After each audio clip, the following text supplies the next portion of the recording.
So hello everyone, welcome back to our YouTube channel Sarkari cafe official. So दोस्तों, आज की इस वीडियो में हम लोग बात करने वाले हैं एसएससी की अपकमिंग एग्जामिनेशन जो कि सीएचएसएल का होने वाला है। तो दोस्तों, इस वीडियो में बात करेंगे कि जो आपका सीएचएसएल में एग्ज़ाम होने वाला है तो क्या आप उसके लिए एलिजिबल हैं या फिर नहीं, क्योंकि काफ़ी सारे कैंडिडेट्स इस बात को लेकर डाउट में रहते हैं कि मेरा एज इतना है तो क्या मैं अप्लाई कर पाऊँगा इस बार। ठीक है, एंड कुछ इंटरेस्टिंग चीज़ें भी मैं आपको बताऊँगा। इस बार से कुछ चेंजेस भी हुए हैं, ठीक है, उसको भी मैं आपके सामने यहाँ पर रखूँगा। सो वीडियो को ध्यान से देखिएगा, वीडियो आपके लिए हेल्पफुल हो सकता है।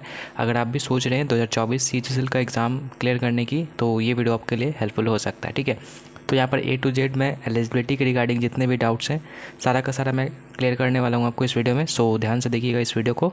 सबसे पहले देखिए दोस्तों, यहाँ पर मैं आपको बता दूँ जो भी यहाँ पर एलिजिबिलिटी होगा तो इसमें क्या क्या चीज़ें मैं आपको बताऊँगा। सबसे पहले नेशनलिटी का क्या मतलब रूल है कि मतलब नेशनलिटी में क्या चाहिए, क्या मतलब बाहर के भी कैंडिडेट्स अप्लाई कर सकते हैं कि नहीं, उसके बारे में बात करेंगे। उसके बाद दोस्तों बात करेंगे एजुकेशन क्वालिफिकेशन। ठीक है, एंड एजुकेशन क्वालिफिकेशन में दोस्तों एक चेंजेस यहाँ पर किया गया है जो कि काफ़ी सारे कैंडिडेट्स को मालूम नहीं होगा।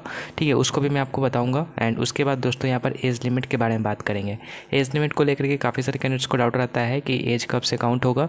सो उसको भी मैं इस वीडियो में क्लियर करने वाला हूँ। ठीक है, तो चलिए एक एक करके हम लोग सारी चीज़ों को देखते हैं। सबसे पहले बात करेंगे हम लोग नेशनलिटी के ऊपर। तो देखिए दोस्तों, नेशनलिटी की अगर बात है तो नेशनलिटी में सबसे पहला चीज़ तो कि आप सिटीजन ऑफ इंडिया अगर आप हैं तो आप अप्लाई कर सकते हैं। अगर आप सब्जेक्ट ऑफ नेपाल है या फिर आप भूटान के हैं तब भी आप अप्लाई कर सकते हैं दोस्तों। ठीक है, ऐसे तो मतलब मेनली आपको फोकस करना है कि सिटीजन ऑफ इंडिया मतलब रह चुके हैं तब जा कर के आप इसके लिए अप्लाई कर सकते हैं। ठीक है, उसके बाद नेक्स्ट बात करें यहाँ पर एजुकेशन क्वालिफिकेशन की। तो देखिए दोस्तों, यहाँ पर जो है कई सारे पोस्ट होते हैं, जैसे आपका एलडीसी है, ठीक है, एलडीसी है, जेएसए है, डेटा एंट्री ऑपरेटर है एंड इसी का ग्रेड ए है। सभी के लिए अलग अलग यहाँ पर जो है क्वालिफिकेशन है। जैसे यहाँ पर देखिए 4 पोस्ट है, एलडीसी, जेएसए, डीईओ और डीईओ ग्रेड ए। ठीक है, पहले यहाँ पर पीए और एसए की भी पोस्ट हुआ करती थी, लेकिन दोस्तों अभी जो है उसको सीजीएल में कर दिया गया है। ठीक है, तो पीए और एसए का पोस्ट इसमें इंक्लूड नहीं है तो उसको हम शामिल नहीं कर सकते हैं।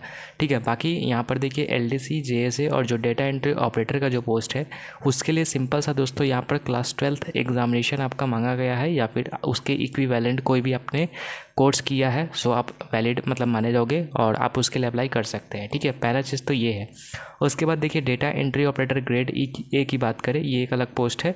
तो उसमें दोस्तों आपका क्लास 12th होना ही चाहिए, साथ ही साथ उसमें आपका साइंस स्ट्रीम होना चाहिए विथ मैथमेटिक्स, यानी कि 12th में आपका पीसीएम होना चाहिए अगर आप data entry operator grade A post के लिए अप्लाई करना चाहते हैं तो। ठीक है, तो ये चीज़ें आपको ध्यान देनी है।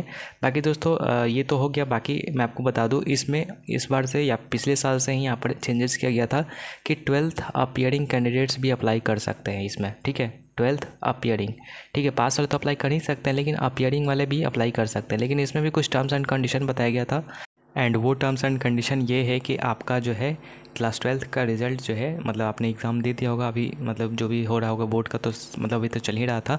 तो अगर आपका रिज़ल्ट जो है 1/8/2024 से पहले आ जाता है तब जो है आप इसके लिए अप्लाई कर सकते हैं। ऐसा भी नहीं है कि आप अभी 12th में गए हो और आप अप्लाई कर दो। ठीक है, वो आपका कोई मतलब वैलिड नहीं होगा। ठीक है, अगर आप पास हो भी जाते हो तो आपका आगे सिलेक्शन नहीं होगा। लेकिन हाँ, अगर आप मतलब क्लास 12th दे दिया है आपने, ठीक है, रिज़ल्ट का वेट है आपका और वो रिज़ल्ट आपका 1/8/2024 से पहले अगर आपका आ जाता है एंड जो भी आपका मांगा गया है, जैसे आपका 12th पास मांगा गया है या फिर 12th पास पीसीएम से मांगा गया है, अगर वो आप सेटिस्फाई करते हैं तो आप इसके लिए एलिजिबल होंगे। तो इस चीज़ को आपको खासा ध्यान रखना है अगर आप अपीयरिंग पे अप्लाई कर रहे हैं तो। ठीक है, तो यहाँ पर एजुकेशन क्वालिफिकेशन आई होप कि क्लियर हो गया होगा। नेक्स्ट बात करते हैं दोस्तों यहाँ पर हम लोग एज लिमिट को लेके। तो देखिए एज लिमिट सभी पोस्ट के लिए सेम रहने वाला है, जो कि है दोस्तों मिनिमम 18 एंड मैक्सिमम 27 ईयर। ठीक है, अब देखिए इसमें एक चीज़ और डाउट आता है कि कब से एज काउंट होगा। तो देखिए एज जो है आपका इस बार जो 2024 वाला है उसमें आपका 1/8/2024 से आपका काउंट किया जाने वाला है, यानी कि इतने तारीख तक जो है मिनिमम आपका 18 साल होना चाहिए एंड मैक्सिमम 27 ईयर होना चाहिए। इसके अलावा दोस्तों ये तो यूआर कैंडिडेट्स के लिए है। अगर आप किसी रिजर्व कैटेगरी से बिलोंग करते हैं जैसे ओबीसी, एससी, एसटी, तो उसमें आपको अपर एज में रिलैक्सेशन मिलता है। वो कुछ इस तरीके से होता है, जैसे देखिए SC/ST की बात है तो SC/ST को 5 साल का अपर में एज में रिलैक्सेशन, वहीं OBC को 3 साल का मिलता है और जो फिजिकली डिसेबल्ड है, ठीक है, और जो यूआर कैंडिडेट्स हैं उनको 10 साल का एज रिलैक्सेशन मिलेगा अपर एज में। वहीं पीडब्ल्यूडी प्लस में ओबीसी हैं तो 13 साल का मिलेगा, और वहीं पीडब्ल्यूडी प्लस में एससी एसटी हैं तो आपको 15 साल का मिलेगा दोस्तों, ठीक है। तो ये आपको अपर एज में रिलैक्सेशन भी मिलेगा। तो यहाँ पर जितने भी डाउट्स थे मैंने आपको क्लियर कर दिया दोस्तों। बाकी और भी कोई डाउट है तो कमेंट सेक्शन में पूछ सकते हैं। तो बाकी मैंने सारी चीज़ तो मैंने बता ही दिया है, बाकी फिर भी डाउट रहता है तो कमेंट सेक्शन में पूछ लीजिएगा। बाकी चैनल पर न्यू है जो भी कैंडिडेट्स तो सब्सक्राइब करके रखिए, क्योंकि ऐसे ही रेगुलर कंटेंट आपको इस चैनल पर मिलता रहता है एसएससी एंड रेलवे के रिगार्डिंग। सो चलिए इस वीडियो को हम लोग यहीं पर रखते हैं, मिलते हैं आपसे नेक्स्ट वीडियो में, तब तक के लिए गुड बाय।